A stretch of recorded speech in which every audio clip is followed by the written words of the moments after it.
Women with polycystic ovarian syndrome can truly suffer. They frequently develop diabetes and high blood pressure. They can suffer with acne and develop facial hair and have other problems, and the condition is not uncommon. Polycystic ovarian syndrome is one of the most common hormonal problems, affecting up to 12% of all women, but in general, the estimates range from 6% to 8% of all women. That's a big figure. Welcome to our Natural Help for Polycystic Ovarian Syndrome episode. Hi, my name is Jerry Hickey. I'm a licensed pharmacist who also has studied nutrition. I'm over here at Invite Health. I'm also the scientific director, and I'd like to talk to you today about the condition polycystic ovarian syndrome and what natural supplements can do for you. Please be sure to subscribe to our Invite Health podcast, and please leave us a review. You can also follow us on Facebook, Twitter, and Instagram at Invite Health. All of the information on today's episode will be linked in the episode description, and you can visit invitehealth.com/podcast for more information. So let's get going. Women with polycystic ovarian syndrome have metabolic issues. They can't regulate their androgens, though those are the male hormones, especially testosterone. They have trouble regulating their estrogens, their female hormones. This seems to be because a part of the brain, the great regulator that regulates the body's hormones and many other things, it regulates many other things, it's called the hypothalamus, is not functioning properly. And this affects the ovaries.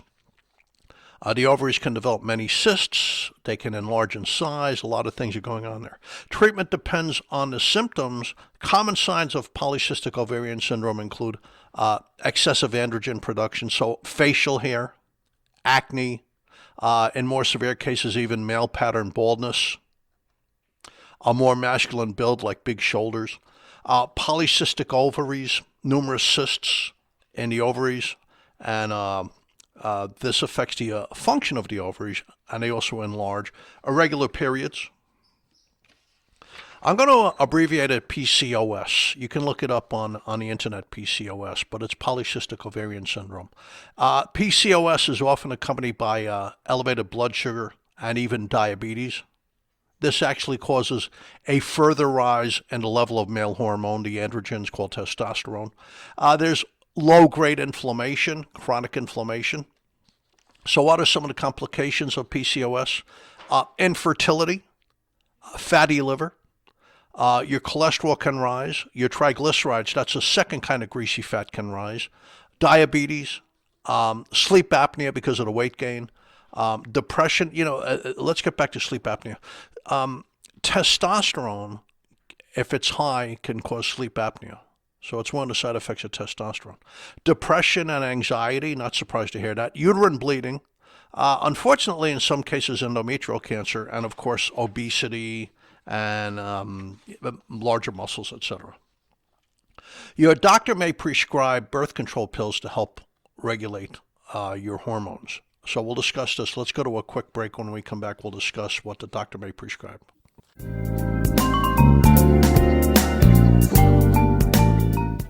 This podcast is brought to you by InviteHealth.com. For over 20 years, Invite Health has provided premium quality supplements and expert advice you can trust. Now, first-time customers can enjoy an exclusive offer. Visit invitehealth.com/podcast or click the link in this episode description. That's invitehealth.com/podcast for your exclusive offer on Invite Health products. Invite Health offers the resources you need to make important decisions about your health. Chat live with degreed healthcare professionals, get product information, and find retail locations near you at invitehealth.com. You can also learn about our new genetic testing program and our exclusive Invite Fitness Wellness program. Follow Invite Health on Facebook, Twitter, and Instagram, and be sure to subscribe to our podcast today. Now back to our episode. Welcome back. Doctors frequently treat polycystic ovarian syndrome, PCOS, with birth control pills. These reduce your level of male hormone. This helps reduce your risk of endometrial cancer. It corrects abnormal bleeding. It can help correct acne and facial hair. They give metformin. That, of course, treats your blood sugar. It also helps regulate ovulation, and it helps with weight loss. And sometimes they prescribe spironolactone. Now, spironolactone is a diuretic. It's commonly used for high blood pressure. But it's also feminizing. So it can decrease facial hair. It could decrease acne. It's a potassium-sparing diuretic, so don't take any potassium supplements if you're going to use spironolactone, which is also the trade name aldactone. So what are some of the lifestyle changes that might help you with PCOS? Well, exercise to burn fat, but that also helps lower your blood sugar. Eat less carbohydrate, eat less sugar. If you want help with that, we have a supplement called Phase 2, which is a real sugar blocker. You take 2 capsules with a glass of water about 5 minutes before eating, and you absorb a lot less sugar. Let's talk about some of the supplements. Inositol. Inositol is a B-complex related nutrient. It's normally used for liver health. It's used for brain function. It helps your cells communicate. It's also called myo-inositol. Since 2008, inositol became known for treating polycystic ovarian syndrome. It's extremely safe to use. It's really worth trying. They've combined folate in some studies, that's a B vitamin, along with melatonin, that's the sleep hormone, and inositol, it's been shown to improve ovulation and fertility in women with polycystic ovarian syndrome. Here's a study from the University of Pisa Hospital. It's in the International Journal of Endocrinology, very recent, March 19th, 2020. They mixed alpha-lipoic acid with inositol. Now, alpha-lipoic acid is something made in the human body. It's great for the brain. It's great for the liver. It's a wonderful anti-inflammatory antioxidant. It helps normalize your blood sugar. It helps you improve your energy production out of calories. They mixed alpha-lipoic acid 800 milligrams a day with inositol, that B vitamin-related nutrient, 2,000 milligrams a day. The menstrual cycle improved in 85% of the women in the study, and in many of these women, they had an improvement in female and male hormone levels. So everything was normalizing with the combination of alpha-lipoic acid and inositol. In a study in the journal Expert Opinion on Drug Metabolism and Toxicology, another recent study, March 16th, 2020, it's research institutions throughout Italy. A lot of this research has been going on in Europe, especially Italy. Research institutions throughout Italy, INSERM in France. INSERM is a major research hub in France. There's like 3,000 scientists and doctors and pharmacists and chemists working there. They have like 100 different divisions. They worked with Virginia Commonwealth University, their division of diabetes and endocrinology, and also researchers from around the world, Greece, Mexico, etc. They supply an expert opinion to gynecologists and obstetricians and endocrinologists and nutritionists and general practitioners and neurologists. They gave an expert opinion on the use of inositol for PCOS and also for the treatment of infertility. And they said inositol is a promising treatment for PCOS and diabetes. And in improving insulin sensitivity, when insulin works better, you pack away your sugar better. So it's all working here. There is improvement. Now, NAC, that's another supplement that's proving to be helpful for PCOS. It's not as strong as inositol, but it is helpful. NAC is probably the most studied nutrient. There's a number of drugs made out of NAC. NAC stands for N-acetylcysteine. Cysteine is an amino acid, but it's unstable in the human body. When they tag an acetyl group, which is a carbon with 3 hydrogens, onto the nitrogen, sorry to get too technical, they create NAC, a stabilized version of cysteine. It has unbelievable benefits. For instance, in the brain, it can help sometimes children who have mild autism behave more appropriately. In the brain, it can help people with bipolar disorder, help prevent manic phases. In the brain, it helps rescue the part of the brain that's involved with addictions, like to smoking, to drugs, to alcohol. In the heart, it improves circulation to the heart. In the lungs, it's amazing. Like it helps reduce acute exacerbations of asthma and bronchitis and bronchiectasis and emphysema. It helps it's great for allergies. It's unbelievable for allergies. It's really beneficial. It's also fantastic for the liver.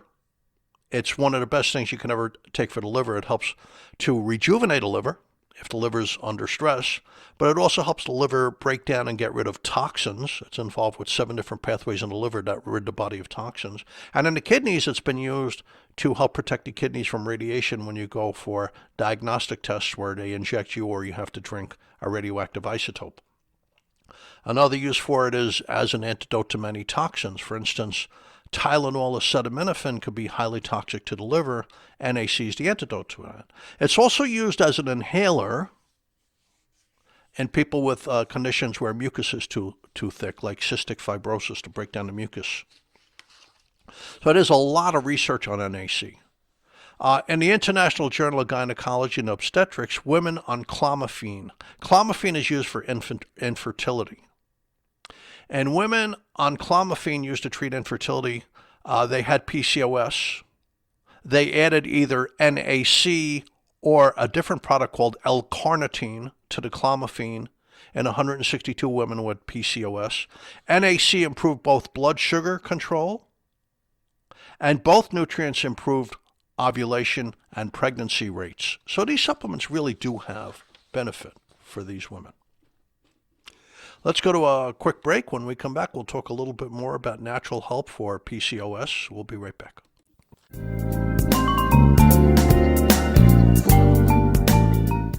This podcast is brought to you by InviteHealth.com.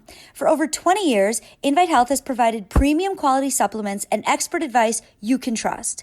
Now, first-time customers can enjoy an exclusive offer. Visit invitehealth.com/podcast or click the link in this episode description. That's invitehealth.com/podcast for your exclusive offer on Invite Health products. Invite Health offers the resources you need to make important decisions about your health. Chat live with degreed healthcare professionals, get product information, and find retail locations near you at invitehealth.com. You can also learn about our new genetic testing program and our exclusive Invite Fitness Wellness program. Follow Invite Health on Facebook, Twitter, and Instagram, and be sure to subscribe to our podcast today. Now back to our episode. Okay, welcome back. We're talking about some natural remedies to help with PCOS, Polycystic Ovarian Syndrome. This is from the University of Southampton in the UK. It's in the journal Gynecology and Endocrinology. And they're comparing the prescription drug metformin. Metformin is commonly used for diabetes, and it's really not a bad drug. It's a pretty darn good drug. For instance, in women with diabetes, they've shown that metformin reduces the risk of breast cancer and improves survival, God forbid they develop breast cancer. Metformin also inhibits a pathway that's involved with aging called mTOR, which seems to extend lifespan, healthy lifespan. Metformin has a lot of benefits. It helps you lose weight, but it's very good for helping to treat diabetes. It's probably the most prescribed drug for diabetes. But it's used also in women with PCOS because it helps control their blood sugar and it helps a little bit with the hirsutism, etc. So they're comparing the supplement NAC to metformin, the prescription drug, in women with PCOS. After 6 months, the women on the supplement lost fat, had a drop in their abnormal uterine bleeding, their fasting blood sugar improved, their LDL cholesterol and their triglycerides, which is a second kind of greasy fat connected with heart disease. NAC worked better than metformin. NAC also increased HDL good cholesterol. But of course, metformin would be better for the blood sugar issues. It's just NAC had many other benefits not seen with metformin. Quercetin. Quercetin is a flavonoid. Quercetin as a supplement is great for brain health and the eyes. It's great for allergies and lung health. It's helpful for women with interstitial cystitis and men with prostatitis. It helps with circulation and blood pressure. It's a wonderful, wonderful supplement. A healthy diet gives you about 25 to 50 milligrams of quercetin every day. It's found in really good foods. It's found in tea. It's found in broccoli and spinach. It's found in oranges. It's found in onions and garlic, really healthy foods, berries. But when you give it as a supplement, it is helpful in women with PCOS.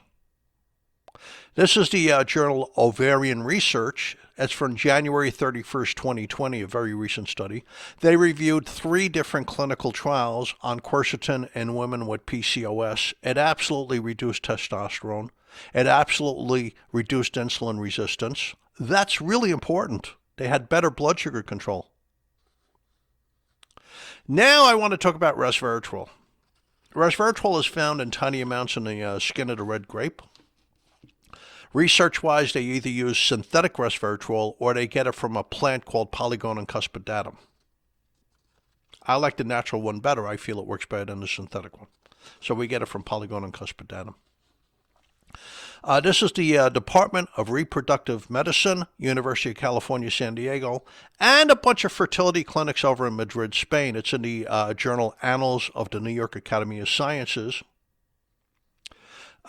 They said resveratrol is an antioxidant. It's an anti-inflammatory agent. It reduces inflammation in the ovaries and helps protect the ovaries from hormones and growth factors. Growth factors are what the hormones would do to the ovaries. They would make them enlarge in size and they would make the cysts grow. They go on to say in animal research, resveratrol improved the menstrual cycle, prolonged the health and lifespan of the ovaries, and helped treat PCOS. So here's a second study, but this is on women with PCOS. It's once again dealing with resveratrol. It's in the Journal of Clinical Endocrinology and Metabolism. It's the Department of Reproductive Medicine, University of California, San Diego. That's a randomized placebo-controlled human clinical trial. Women with PCOS, they gave them resveratrol or placebo. They had a really good result. Resveratrol reduced testosterone by 23.1%, so that's a real effect. Resveratrol reduced another hormone, DHEA, by 22.2%, and it improved insulin sensitivity by 66.3%. So a lot of women, although they might be prescribed birth control pills, sometimes worry that birth control pills can lead to blood clots. They increase your risk of a stroke and a blood clot. And also they have that cancer thing going on there. So someone want to avoid that. These things are helpful, especially if you add into medication, drugs like metformin. Thank you for tuning into the Invite Health Podcast. You can find all of our episodes for free wherever you listen to podcasts or by visiting invitehealth.com/podcast. Please subscribe and please leave us a review. You could follow us on Twitter, Instagram, and Facebook at Invite Health. Hope to see you next time on another episode of the Invite Health Podcast. Thank you so much for listening.